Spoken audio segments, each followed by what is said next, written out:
Boa noite, igreja. Graça e paz a todos. Também aos nossos irmãos que terão acesso a esse vídeo nos próximos dias. Que a graça, a paz do nosso Senhor e Salvador Jesus Cristo esteja no coração de cada ouvinte e de todos aqui presentes essa noite. Nós vamos ler o Salmo 133, mas antes de lermos, nós vamos orar clamando ao Senhor a sua misericórdia, a sua graça, para que Ele possa falar aos nossos corações. Maravilhoso Deus, eterno Pai, Pai de amor, misericórdia, Deus de toda a graça, Deus de todo o poder, Deus que a sua misericórdia é infinita, Deus que veio até nós, Deus que enviou o seu Filho Jesus Cristo em sacrifício por nós. Nesta noite, Senhor, reunidos aqui segundo a Tua vontade, como igreja, nós Te agradecemos, Senhor, porque o Senhor é bom. E também, Senhor, pedimos que o Senhor venha falar aos nossos corações, segundo as nossas necessidades, que o Senhor as conhece, mais do que nós mesmos, porque o Senhor sonda os nossos corações. Fala conosco, Senhor, através da Tua palavra. E em nome de Jesus Cristo, Teu Filho amado, nós oramos agradecidos, Pai. Amém. Salmo 133, irmãos, a palavra do Senhor diz assim: Ó, quão bom e agradável viverem unidos os irmãos.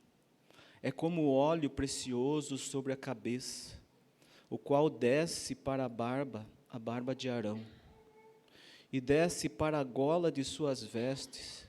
É como o orvalho do Hermon, que desce sobre os montes de Sião. Ali ordena o Senhor a sua bênção e a vida para sempre. É um salmo tão maravilhoso, com 3 versículos apenas.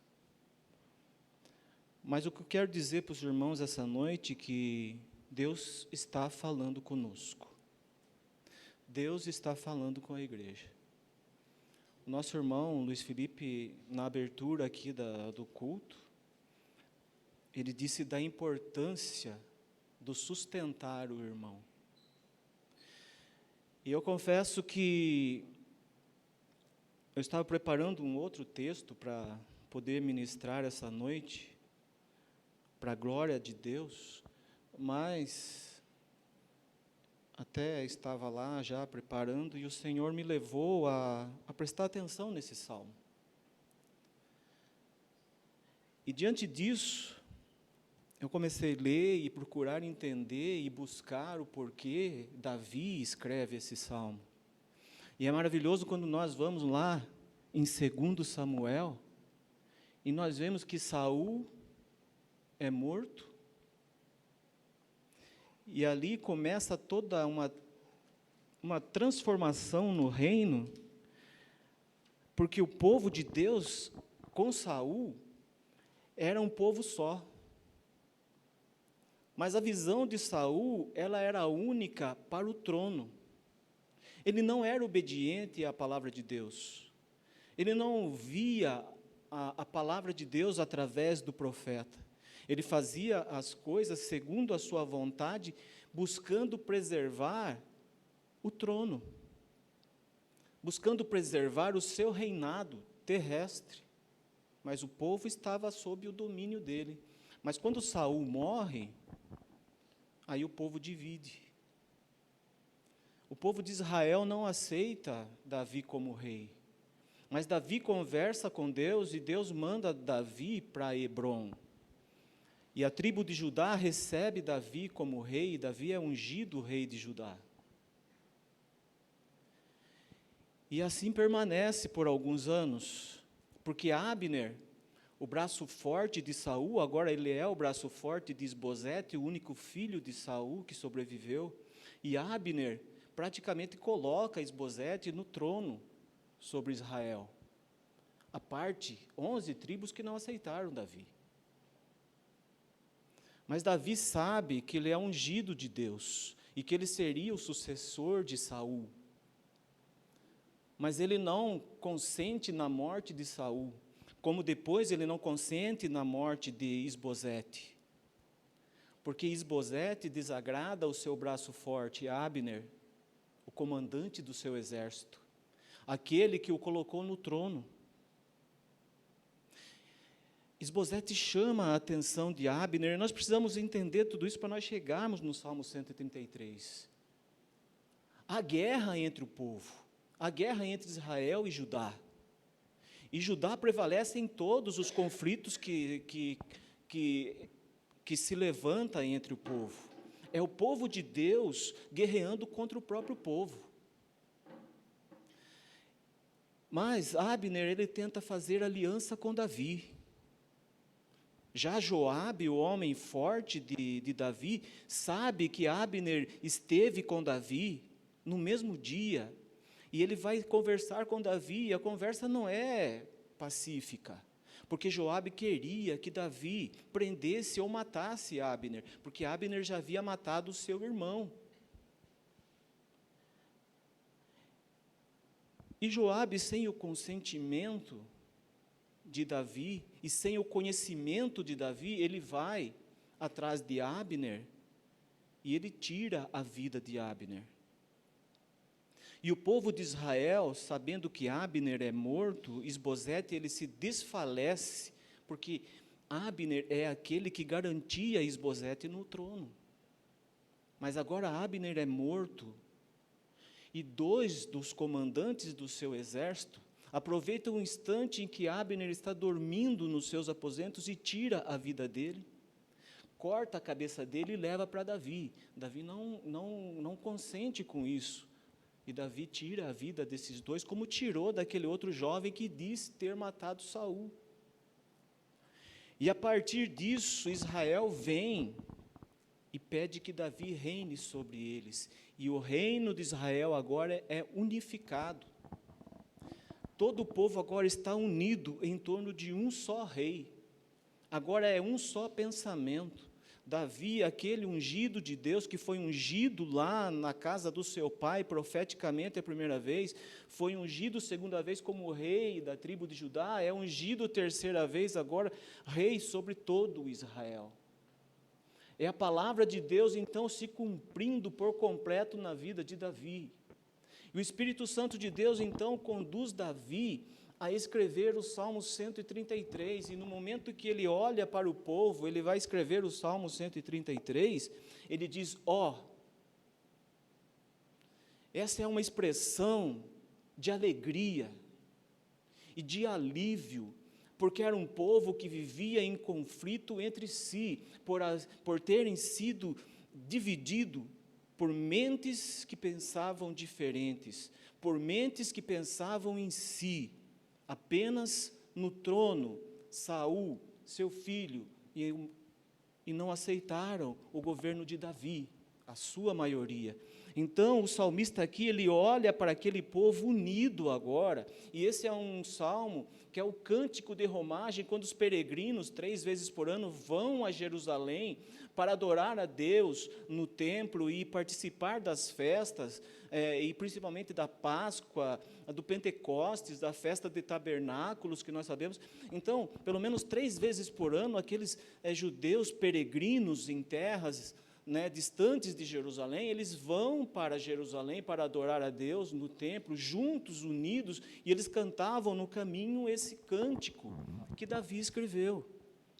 Mas Davi escreve no momento em que ele olha para o povo, e ele exclama a sua felicidade e a sua paz agora, o descanso de ver o povo unido em torno de um só Deus, em torno de um só rei, colocado, um rei legítimo, ungido por Deus, preparado para isso. E Davi foi preparado para ser rei, 15 anos fugindo de Saul, vivendo em cavernas, passando dificuldades, fome. E ele olha para o povo e ele diz, com aquele ar de alívio, como é bom e agradável. Esse bom é aquilo que é a bondade de Deus, é o descanso de Deus, É a união do povo em Deus. Então Davi está aliviado, ele está sentindo agora que ele está descansado em Deus, em ver o povo de Deus unido como sempre foi a vontade de Deus. E ele diz, como é bom e agradável. E quando diz agradável, agradável é paz, ele sente paz. O povo agora está em paz. Viverem unidos os irmãos, ele está dizendo agora, os irmãos estão vivendo unidos. E é isso que nós ouvimos aqui no começo, na abertura, que o nosso irmão estava falando. Não é suportar o irmão lá, o irmão está lá e eu suporto, não. É sustentar o seu irmão, no momento mais difícil da vida dele, você ser para ele um alento na dificuldade dele. Você ser para ele o descanso dele, onde ele pode se apoiar e juntos vocês, como irmãos, nós caminharmos juntos, porque esse salmo de romagem, eles caminhavam juntos e o foco deles era Jerusalém. O foco principal, não só a cidade, mas o templo, porque ali estava a presença de Deus. Eles iam ali adorar a Deus, juntos, unidos, um suportando o outro pelo caminho. As dificuldades eram extremas, os perigos demais, mas eles iam animando um ao outro, sustentando um ao outro, ajudando um ao outro, para chegarem no único objetivo, adorar a Deus em Jerusalém, no templo, onde a presença de Deus estava. E ali eles podiam sacrificar, oferecer a oferta, pelo pecado, ou pela gratidão a Deus, por eles poderem estar mais um ano lá, mais uma oportunidade lá de estar unidos, num só pensamento, numa só paz, em torno de um só Deus, o Deus único, santo e verdadeiro, que se revelou a nós, que veio até nós. Como é bom e agradável viver unidos, irmãos. É como o óleo precioso sobre a cabeça, o qual desce para a barba de Arão, e desce para a gola de suas vestes.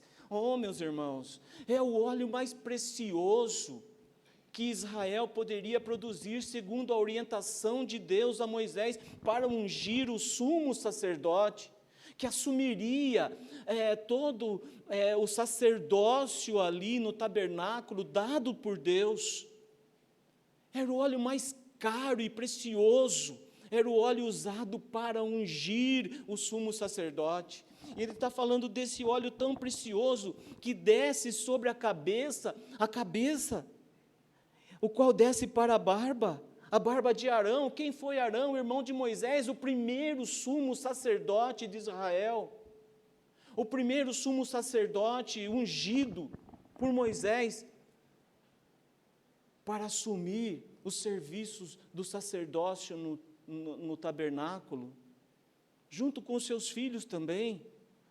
Mas Arão, o sumo sacerdote, o primeiro sumo sacerdote, e aqui o salmista está dizendo, olha, essa união é tão preciosa, como o óleo que desce sobre, que é despejado sobre a cabeça, desce para a barba de Arão, e desce para a gola de suas vestes. Estudiosos dizem que a gola das vestes não é essa gola que nós conhecemos, mas é a barra das vestes de Arão. Então esse óleo unge o corpo todo, está falando de uma união espiritual, providenciada, provinda de Deus para os seus. Pense que profundidade tem esse salmo, de 3 versículos apenas, e que quando nós buscamos de Deus a revelação da sua palavra, e buscamos entender, nós vamos ver que quão precioso é a palavra de Deus, como esse óleo tão precioso, que serviu para ungir Arão como o primeiro sumo sacerdote da tribo, do povo de Deus de Israel. Mas não para por aí, né? Porque ele vai dizer assim, olha, é como o orvalho, essa união é como o orvalho do Hermon, que desce sobre os montes de Sião. Ali ordena o Senhor a sua bênção e a vida para sempre. O orvalho do Hermon, o monte Hermon, tão distante de Sião. Mas o orvalho desse monte, que esse monte produz, por haver ali tanta água no sopé do monte, que esse orvalho sobe, e os ventos levam até Sião, e ali esse orvalho rega a terra e traz vida, produz vida.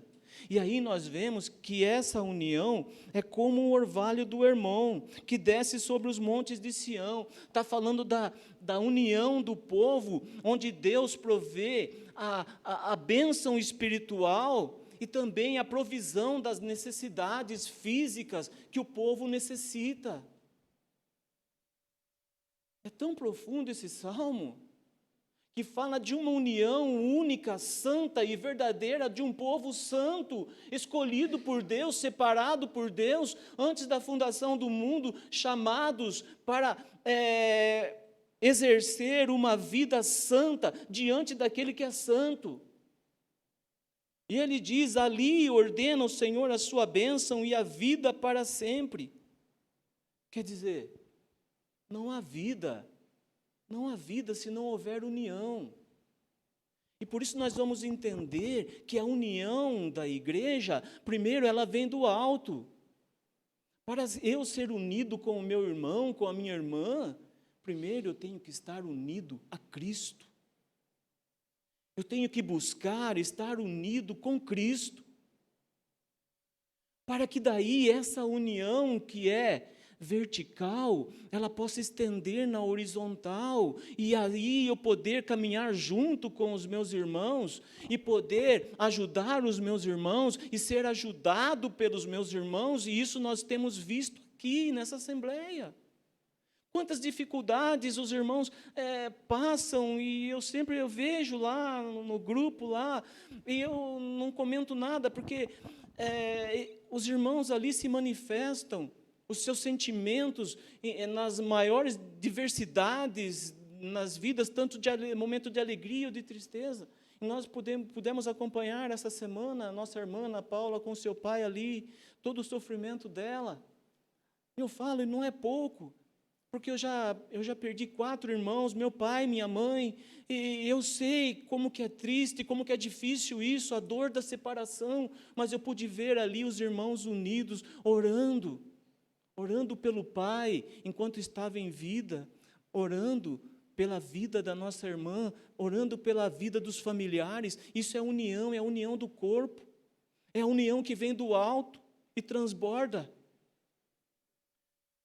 É um irmão ajudar o outro nessa caminhada, e é o que nós mais precisamos hoje, nos dias em que nós vivemos, é estarmos atentos às necessidades dos nossos irmãos, e buscar suprir as necessidades dos nossos irmãos, para que nós possamos chegarmos juntos ao nosso destino, a Jerusalém celestial, diante do Deus único, santo e verdadeiro, que a palavra nos garante que um dia nós o veremos assim como Ele é, face a face o veremos. Mas como está sendo a nossa caminhada aqui? Como que nós estamos tratando o nosso sacerdócio aqui? Porque nós somos reino de sacerdotes, por causa do sumo sacerdote, Jesus Cristo, sentado à direita do Pai. Então, irmãos, o que eu tenho a dizer é que a palavra de Deus é maravilhosa. Ela está falando conosco, nos mínimos detalhes, através da vida de cada irmão, de cada acontecimento. O irmão conquistou algo novo? Graças a Deus. O irmão está passando em dificuldade? Graças a Deus. Vamos orar pelo irmão. Vamos ajudar o irmão, no caso dele necessitar de uma ajuda, de uma providência, alguma coisa. Naquilo que tiver ao nosso dispor, nós temos que estar dispostos a ajudar os irmãos. Nós estamos caminhando juntos. Não é porque nós reunimos aqui sábado à noite, domingo de manhã, tem os irmãos que vêm terça à noite e depois nós vamos cuidar da nossa vida lá fora. Não. Unidos num só corpo. Nós somos igreja, unidos num só pensamento. Um orando pelo outro, clamando a misericórdia de Deus para a vida de cada um. É essa união que o salmista aqui, ele se alegra em expressar, quão bom e agradável é que os irmãos vivam em união. Um povo que vivia em conflito, em guerras, era um irmão matando o irmão, agora eles estão unidos, porque a divisão foi tirada. Agora não é mais Isbosete e Davi, agora é Davi sob o comando de Deus, ungido de Deus, escolhido de Deus, para conduzir o povo de Deus. E o Senhor nos ensina a respeito dessa união. Eu vou ler com os irmãos agora 1 Coríntios, irmãos. Para nós não ficarmos só na nossa palavra e estacionados apenas no Salmo 133, porque a palavra de Deus, ela é infinita e nós nunca vamos terminar de aprender, não. A palavra de Deus, ela é maravilhosa, ela é infinita, ela é eterna. 1 Coríntios 1:10, aí Deus, ele orienta através dos seus discípulos, dos seus apóstolos, a trabalhar com a igreja essa união expressa no Salmo 133, Paulo vai tratar assim lá em 1 Coríntios 1:10, ele fala assim, rogo-vos, irmãos, esse rogo-vos, ele está implorando, ele está suplicando para os irmãos, pelo nome de nosso Senhor Jesus Cristo, ele não fala por ele fala por Cristo, com a autoridade de quem foi eleito por Cristo, porque ele fala no versículo 1, que ele é Paulo, chamado pela vontade de Deus, para ser apóstolo de Jesus Cristo, e aqui ele vai dizer, olha irmãos, rogo-vos irmãos, pelo nome de nosso Senhor Jesus Cristo, que faleis todos a mesma coisa, falem a mesma coisa, ele está falando da palavra de Deus, quando compartilhada, irmãos, e Paulo fala que os mais nobres eram os bereanos, eles ouviam, eles chegavam em casa e consultavam a palavra para ver se concordava ou não, e quando eles faziam isso, eles agiam num só pensamento, em torno de uma só palavra, munidos de uma só fé, conduzidos por um só Espírito, o Espírito Santo de Deus. Por isso Paulo vai falar, olha, eu rogo em nome de Jesus que faleis todos a mesma coisa, e que não haja entre vós divisões, antes sejais inteiramente unidos,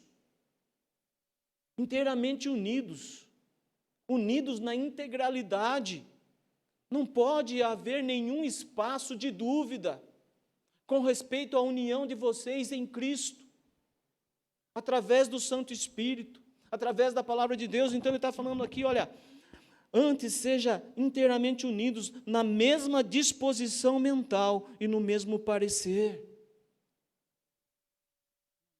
Na mesma disposição mental e no mesmo parecer, para que vocês possam dar testemunho de Cristo, para que não haja dúvida naqueles que te observam e que não fazem parte as ovelhas que não fazem parte do mesmo rebanho, aqueles que não compartilham convosco da mesma fé, possam ver que vocês são diferentes e compartilham de um só pensamento, de um só parecer.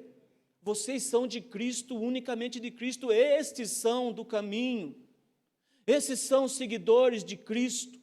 É um testemunho intrínseco dentro da pessoa, no coração da pessoa, é a marca de Cristo em nós, que nós deixamos transparecer como testemunho daquele que veio nos resgatar da vida de pecado que nós andávamos e nos conduzir à sua luz, à santidade que Ele nos oferece. Irmãos, isso é muito profundo, a união da igreja, estarmos unidos em tudo, em torno da santa palavra de Deus, não dos nossos pensamentos, daquilo que nós achamos ser certo ou não, nas nossas dúvidas, não, é em torno da palavra de Deus, estarmos unidos em torno da palavra de Deus. Se há alguma palavra de ânimo que eu possa dar ao irmão, que ela seja dentro da palavra de Deus, nada fora da palavra de Deus. Aí sim é a perfeita união que o salmista lá com tanta alegria expressa. Pois a vosso respeito, meus irmãos, fui informado pelos da casa de Cloe, de que há contendas entre vós. Oh, meus irmãos, percebe que havia divisão no povo de Israel? Porque eles estavam divididos entre dois reis. Havia contendas entre eles, e agora aqui, a igreja que é para estar unida em Cristo, há contendas entre eles. E Paulo tem que colocar a casa em ordem, porque ele foi ordenado por Cristo a fazer isso. Transmitir a palavra de Deus, levar a palavra de Deus, exortar os irmãos, e ele está fazendo isso. E com sabedoria ele fala isso, debaixo da autoridade do Espírito Santo, ele fala: há divisões entre vós. Há contendas entre vós. Refiro-me ao fato de cada um de vós dizer: eu sou de Paulo, eu de Apolo, eu de Pedro, ou eu de Cristo. E aí o homem de Deus se posiciona, ele fala: caso Cristo está dividido, foi Paulo crucificado em favor de vós, para vocês dizerem que vocês são de Paulo? Porventura, vós fostes batizados em nome de Paulo? E aí ele fala: olha, eu dou graças a Deus, porque a nenhum de vós batizei, exceto Crispo e Gaio, para que ninguém diga que fostes batizados em meu nome. A posição daquele servo de Deus, santo e verdadeiro, que ele está baseado naquilo que João Batista disse: importa que ele cresça e que eu desapareça.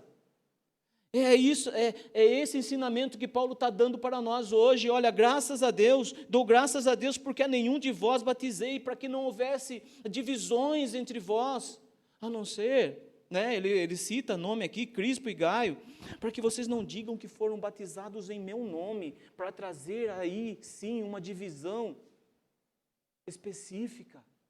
Não. Batizei também a casa de Estéfanas, além desses, não me lembro se batizei algum outro, porque não me enviou Cristo para batizar, mas para pregar o Evangelho, não com sabedoria de palavra, para que se não anule a cruz de Cristo. Vocês estão divididos, pensamentos divididos, olhares divididos, vocês estão dizendo que são de Paulo, de Apolo, de Pedro, de Cristo. Não pode, está errado. Paulo está dizendo que está errado. É só Cristo. E se não for só Cristo, não há união. Se não for Cristo, não há salvação. Está tudo errado. Precisa colocar a casa em ordem. É como o Senhor manda o profeta dizer para Ezequias: coloca a sua casa em ordem, porque você vai morrer. E o rei ora e Deus acrescenta 15 anos, mas ele colocou a casa em ordem? Não. Ele não cuidou de orientar o seu filho Manassés, para que quando ele não estivesse mais, assumisse o trono e conduzisse o povo com sabedoria. Foi o pior rei no trono de Israel, Manassés, filho de Ezequias, o qual Deus mandou ele colocar a casa em ordem. E ele não colocou. Pelo contrário, ele atraiu os babilônios para o reinado dele. E ele não tinha desculpa de dizer: não, mas Manassés já era grande quando eu conversei com Deus. Não, 15 anos acrescentado. Manassés, quando assumiu o trono, tinha 12. Deus mandou ele colocar a casa em ordem, e deu um prazo mais longo de vida para ele, acrescentou 15 anos. Manassés ainda não era nascido.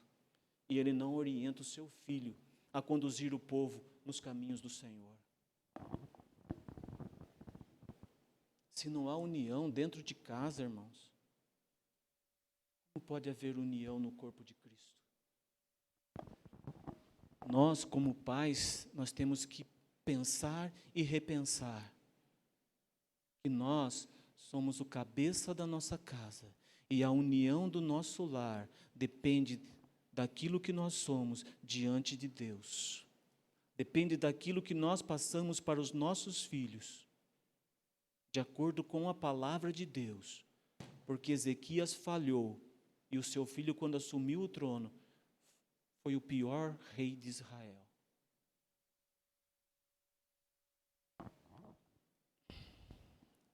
Aí, quando nós falamos de união, vamos ver um pouquinho em Filipenses, que é justamente o livro que está sendo estudado nos domingos de manhã aqui, é um livro maravilhoso de Filipenses, no capítulo 3.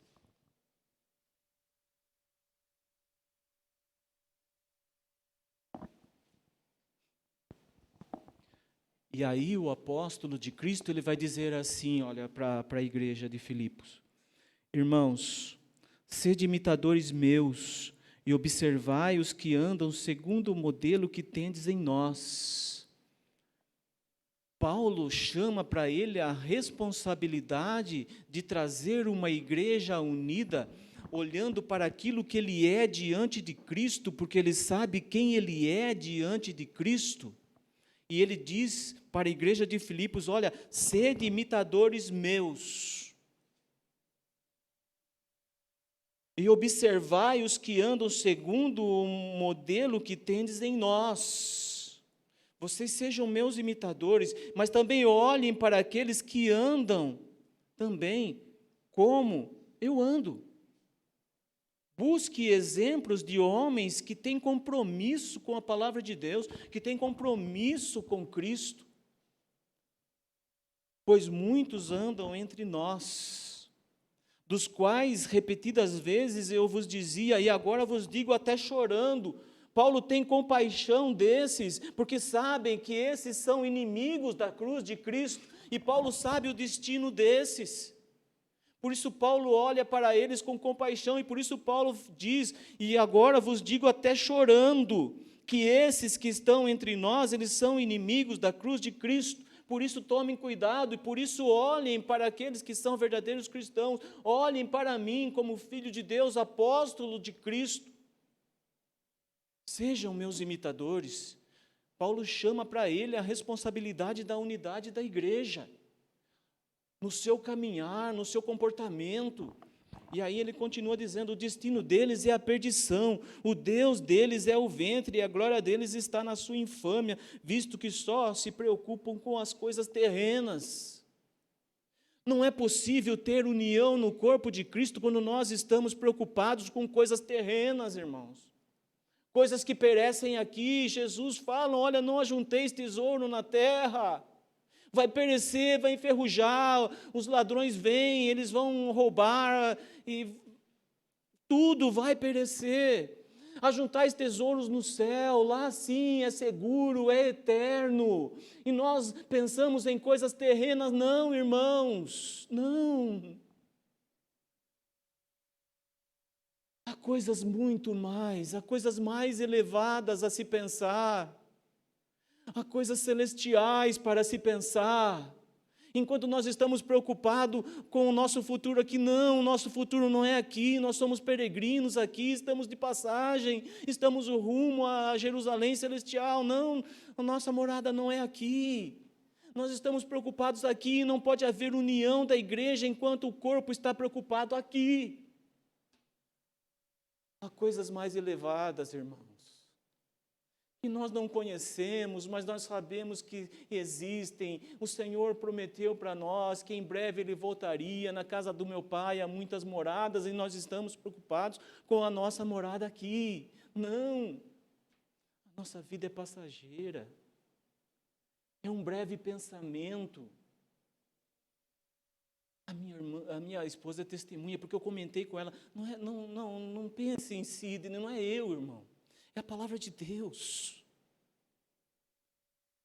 Eu não disse para ninguém, mas a última vez que eu vi o pai e a mãe da Ana Paula, eles estavam assentados aqui, quando a palavra de Deus aqui era ministrada, e eu via lágrimas nos olhos deles.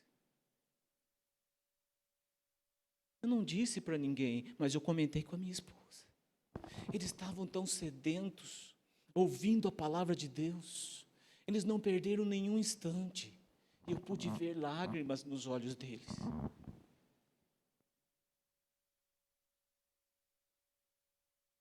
isso que a palavra de Deus faz, quando ela penetra no nosso coração.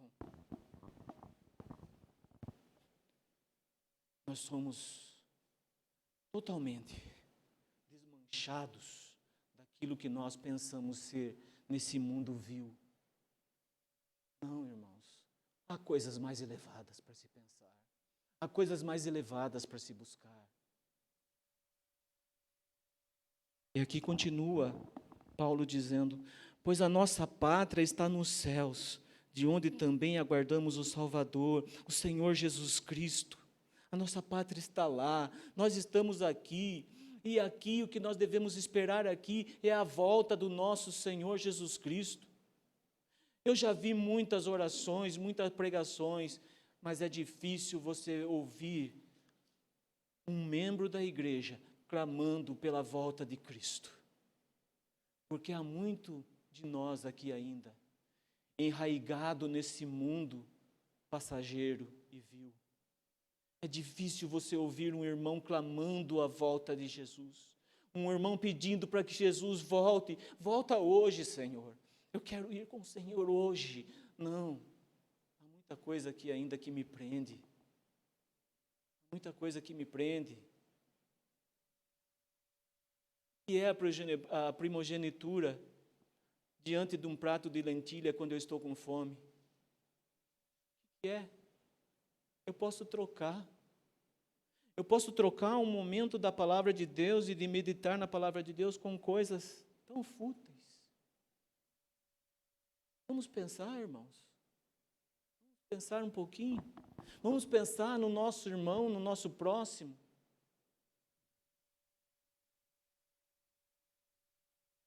O Senhor Jesus Cristo, o qual transformará o nosso corpo de humilhação para ser igual ao corpo da sua glória, segundo a eficácia do poder que ele tem de até subordinar a si todas as coisas. Portanto, meus irmãos, amados e muito saudosos, minha alegria e coroa, a alegria do apóstolo, é de ver a igreja unida, a igreja de Filipos aos pés da cruz. Ele fala: vocês são a minha alegria, a minha recompensa. É o Salmo, Isaías 53, 11, ele verá o fruto do penoso trabalho da sua alma e ficará satisfeito.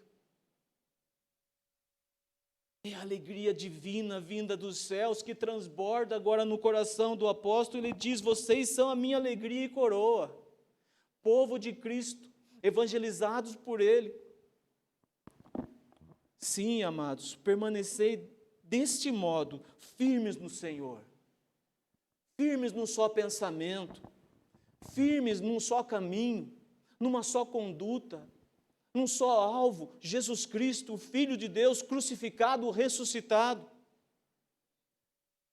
E novamente ele suplica, ele implora: rogo a Evódia e rogo a Sintique, pensem concordemente no Senhor.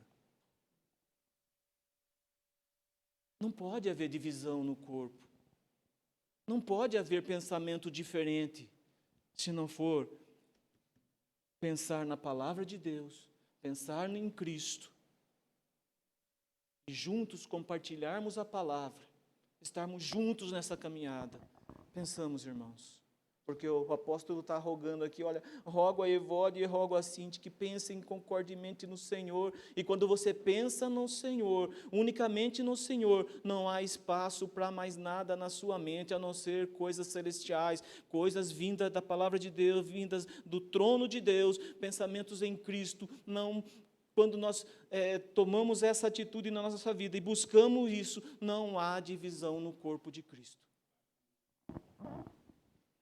Porque se não pensam concordemente no Senhor, coisas terrenas dividindo aquelas irmãs, uma indo para o lado, outra indo para o outro, o orgulho estabelecido no coração por coisas tão fúteis e passageiras, que às vezes nós presenciamos, né?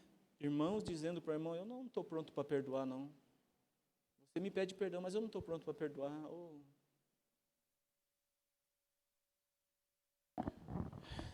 O Senhor manda nós escolhermos, irmãos. Elias está lá no Monte Carmelo, ele está para viver um momento tão glorioso ali, onde Deus se manifestará ali diante daquele povo pagão, servos de Baal, e Elias, ele se dirige ao povo e diz: até quando cocheareis entre dois pensamentos? Está vendo, irmão, como tudo começa na mente da pessoa? Começa na mente. A palavra de Deus diz que o pecado começa na mente da pessoa, e desce para o coração e ele é externizado, aí é a depravação total. Ele está dizendo: até quando cocheareis entre dois pensamentos? Se o Senhor é Deus, siga a Deus. Agora, se é Baal, siga a Baal. E o povo ficou em silêncio, porque o povo estava ali em dúvida. Precisamos tomar cuidado com isso, irmão. Nós precisamos tomar cuidado, porque há muitos ali que estão dizendo aí que Jesus não vai voltar. Jesus não vem mais. Jesus veio e não vem mais.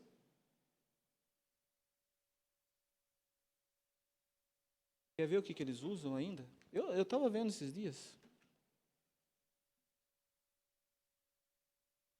João 1. Eu falei, é só a misericórdia de Deus na nossa vida. E nós clamarmos todos os dias pela misericórdia de Deus. Porque o mundo está assim. Eles estão dizendo que Jesus não vem mais. Jesus veio uma única vez, e eles usam justamente esse versículo que está em João 1, no versículo 11. Veio para o que era seu, e os seus não receberam. Acabou. Já veio. Não vem mais.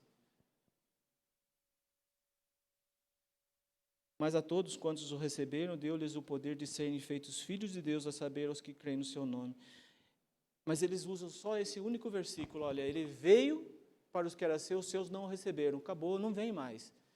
E muitos são levados por esses. E nós temos que clamar a misericórdia de Deus todos os dias, porque o povo estava nesse momento ali no Monte Carmelo em dúvida. Eles estavam esperando uma resposta. Será que é Baal que vai responder? Será que é o Deus de Elias que vai responder? E eles viram que responderam. Por que eles estavam em dúvida? Porque Elias estava sozinho ali fisicamente. E havia 450 profetas de Baal ali naquele momento. Mas o Deus que Elias serve é santo e verdadeiro. Baal não. Mas Deus respondeu de acordo. E se eles creram? E Jesus continua, e Jesus diz para os seus: olha, ninguém pode servir a dois senhores, porque ou há de aborrecer-se de um e amar o outro, ou se devotará a um, desprezará o outro. Não podeis amar a Deus e as riquezas. Então, é o mesmo que cochear em dois pensamentos, estar dividido. Não, o pensamento da igreja é único, é Cristo. É Cristo. A igreja tem que ser cristocêntrica. Um só pensamento para que haja união. Que haja união. E foi essa atitude de Josué, ali no final da sua vida, quando ele olha para o povo de Deus, eles falam: vocês têm que escolher hoje. Hoje, temei ao Senhor. Escolham hoje quem vocês vão servir. Se vocês vão servir os deuses dos vossos pais que serviram além do rio Eufrates, e a palavra de Deus diz lá que Terá, Abraão e seu irmão serviam a deuses estranhos, mas Deus escolheu Abraão. E agora aqui Josué está dizendo: vocês têm que escolher hoje. Vocês acham que é mal servir ao Senhor? Então vocês escolhem quem vocês vão servir. Ele continua dizendo: vocês vão servir aos deuses dos vossos pais ou aos deuses dos amorreus? Porque se parecem mal para vocês, vocês têm que escolher. Vocês percebem que nem nas trevas há divisão? Nem nas trevas pode haver divisão? Jesus fala, quando chamam ele de expulsar Beelzebu, Satanás, ele fala: não, como que Satanás um demônio vai expulsar outro? Não, logo o seu reino estará dividido. Não. Está vendo a união que Deus quer dentro da igreja, irmãos? Tem que ser uma união santa, porque nem nas trevas há divisão. E Josué está dizendo, vocês têm que escolher, porque nem lá nas trevas vocês não podem adorar um ao outro, nem os deuses dos vossos pais, nem os deuses dos amorreus, os quais vocês estão nas terras agora.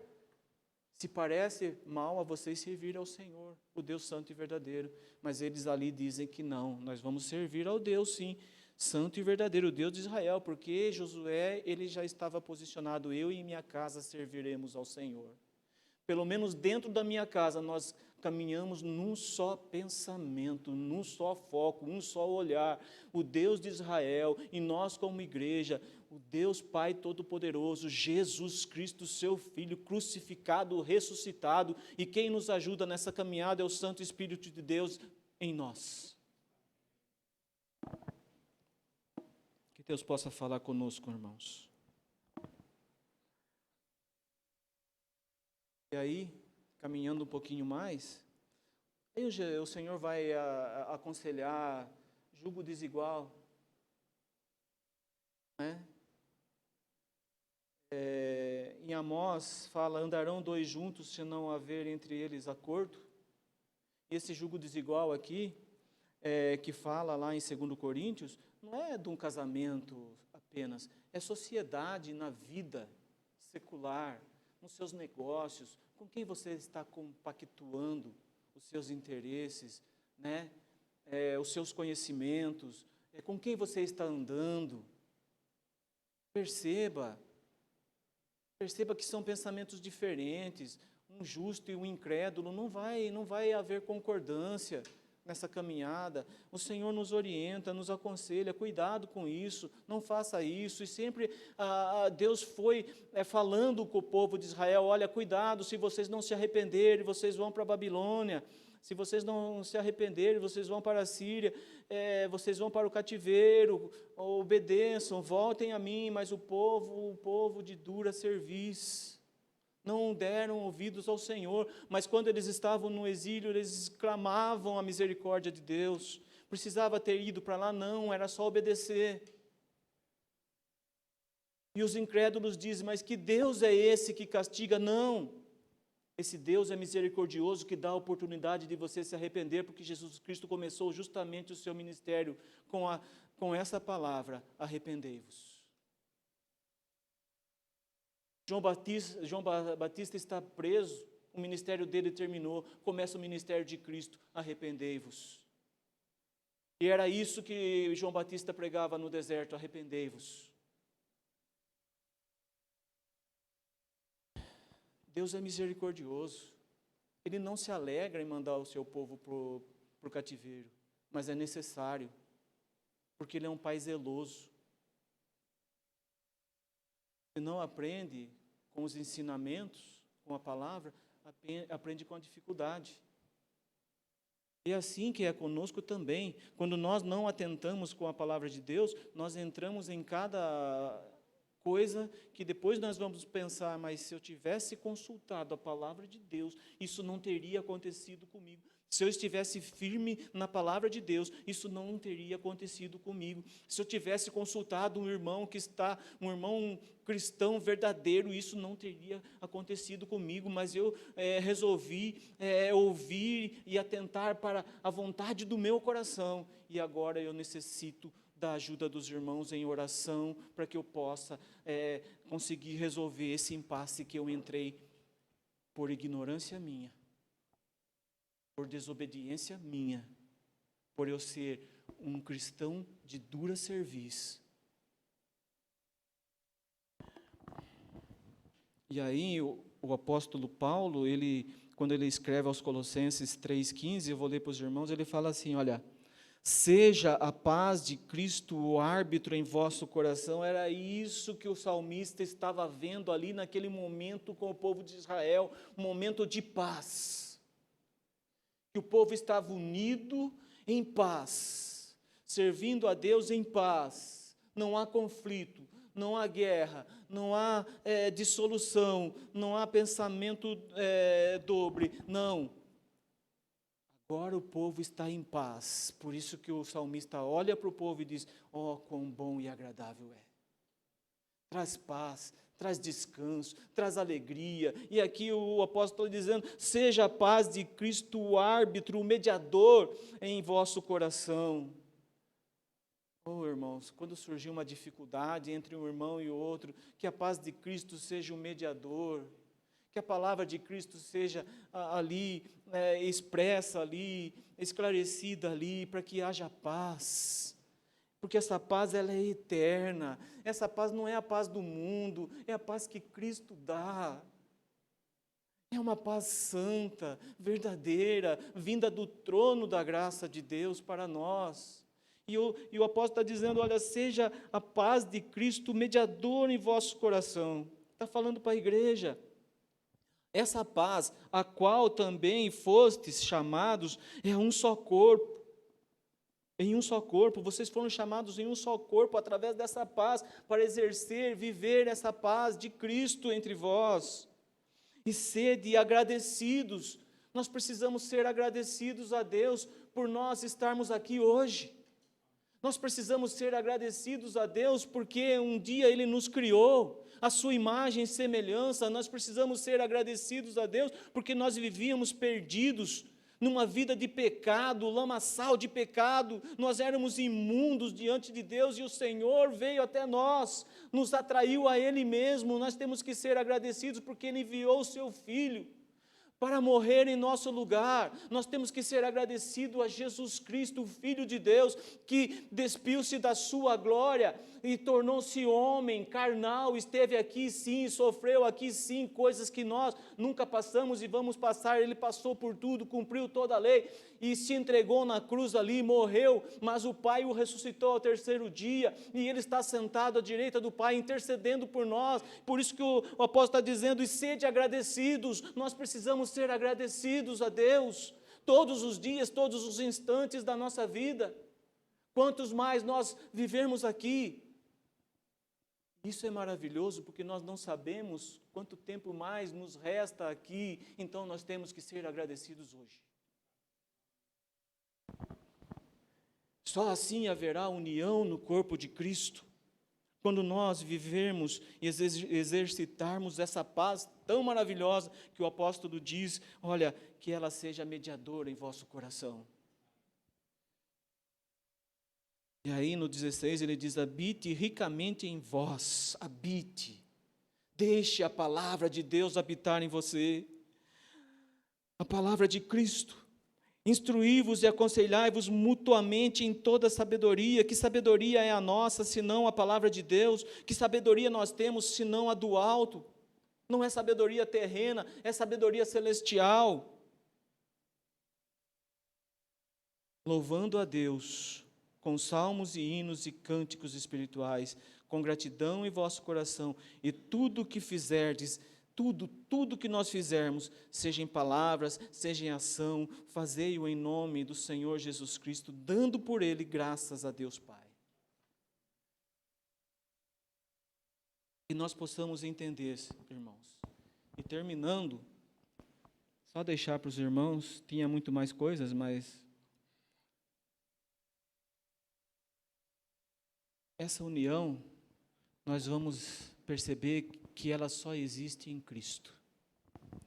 Porque se nós lermos, eu não vou ler, mas em Efésios 2, lá 11, fala que Cristo é Ele que uniu e une até hoje gentios e judeus num só corpo, um novo homem, a igreja.